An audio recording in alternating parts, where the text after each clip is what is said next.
السلام علیکم ورحمۃ اللہ وبرکاتہ۔ میرے عظیم سامعین کرام، آج کا ہمارا موضوع ہے اللہ جو کرتا ہے بہتر کرتا ہے۔ ایک دفعہ کا ذکر ہے کہ اللہ کا ایک نیک بندہ کسی جنگل کی بستی میں رہا کرتا تھا۔ اس کے پاس ایک مرغا، ایک گدھا اور ایک کتا تھا۔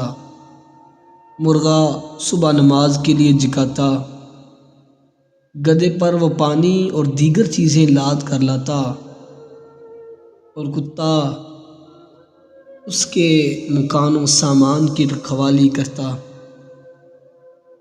ایک دن مرغے کو لومڑی کھا گئی۔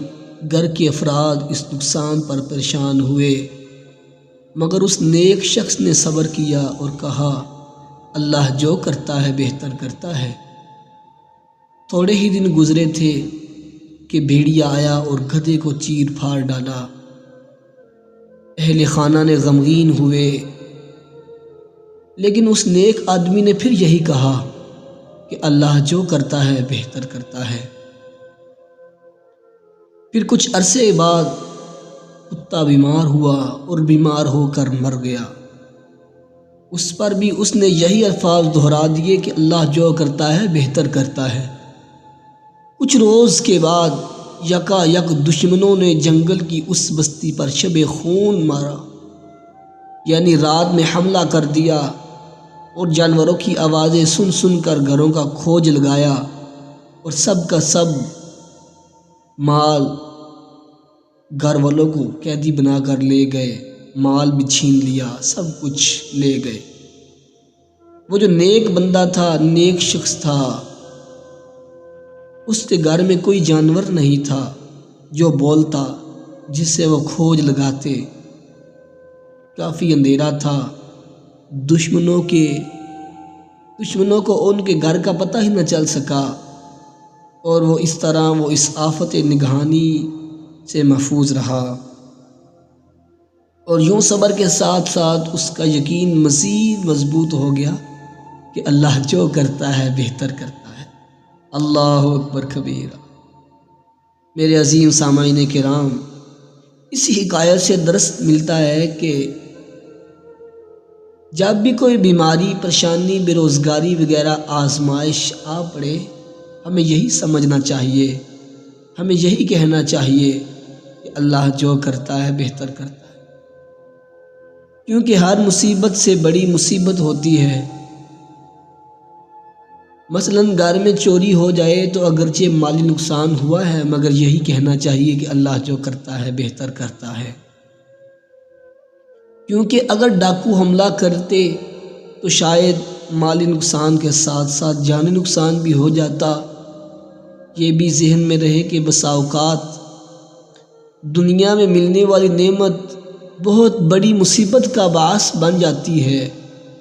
مثلاً کسی کا 5 کروڑ کا بانڈ نکلے، بظاہر یہ خوشی کے مارے پاگل کر دینے والی خبر ہے، مگر اسے کیا معلوم کہ اس کے حق میں یہ نعمت ہے یا مصیبت۔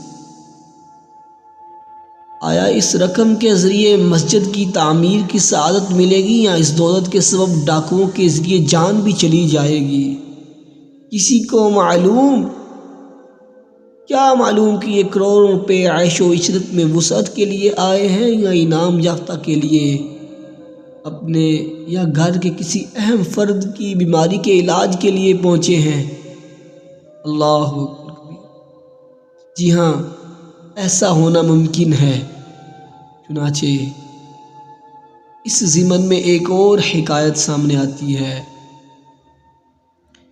میرے ایک عزیز جنہوں نے ساری زندگی محنت و مشقت کے لیے کافی دنیاوی مال جمع کیا